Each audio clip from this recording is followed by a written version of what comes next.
Well, the name Ronstadt, we can say Ronstadt or we can say Ronstadt, right? And the origins of the name are German, but the essence of the name Ronstadt is strictly Mexicano, and it starts in the state of Sonora and it's up in the state of Arizona, and that's the journey. It's true, Mo had no idea of her Mexican heritage, and she grew up very Mexicana because she grew up in Tucson. She had this amazing gift as a singer. I mean, from the time she was little, she was listening to her dad and Lalo Guerrero serenade her. Well, Linda's family and mine go way, way back. Her dad, Gilbert, and my dad, Lalo, knew each other back in the day, and she swears she remembers my dad serenading her when she's 2 years old.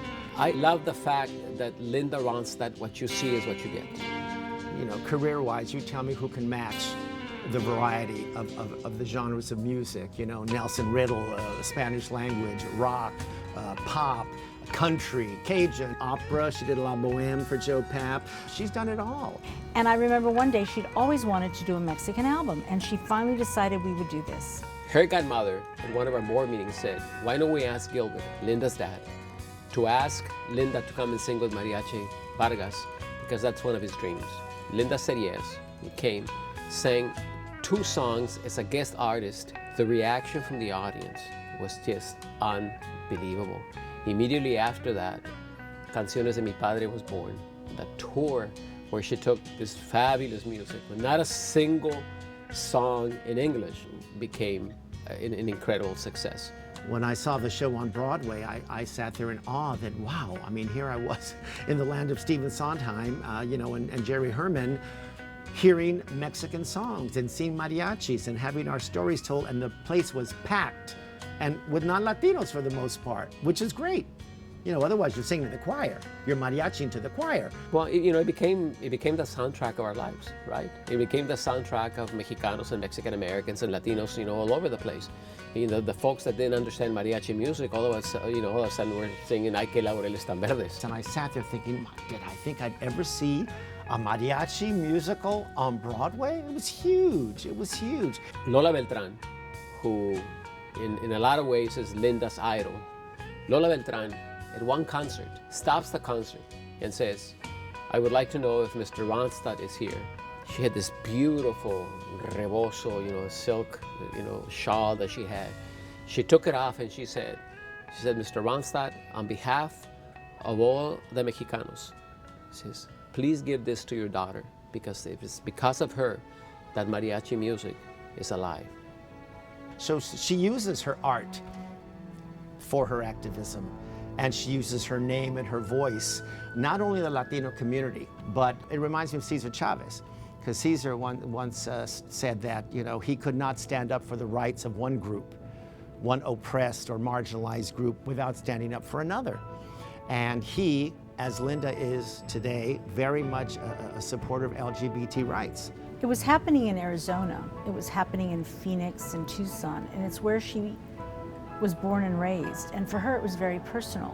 And to see the sort of injustices and the racial profiling that was going on, it was more than she could bear.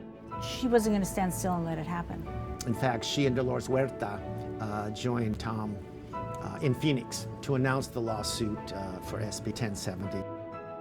She was there, she spoke, and of course the press, that's the whole point, The celebrity does get the press. But for the first time, I saw, all the English channels all of a sudden interested in what she had to say.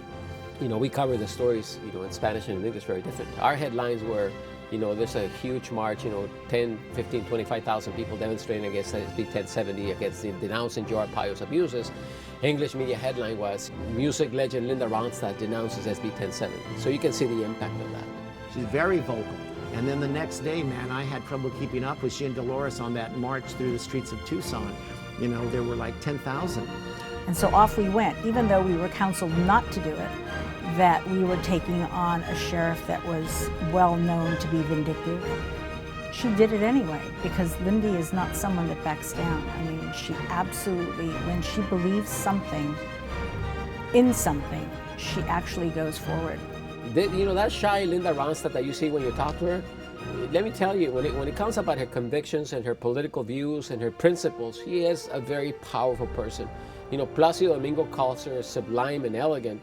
And Placido forgot to say that she's also very powerful in terms of her commitment.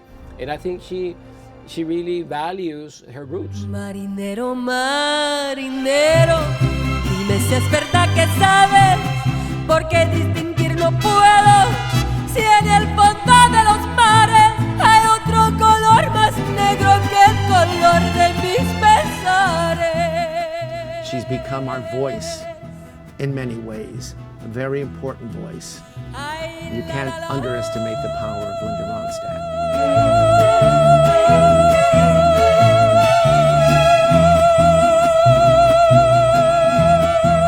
We all have, in different stages of our life, in different generations, a connection that has the stamp of Linda Ronstadt. You know, and it's one that, on a personal level, I'm very proud, and two, on a very general level, I think that she really enhanced the value of who we are and how proud a community we are and how valuable we are to this country.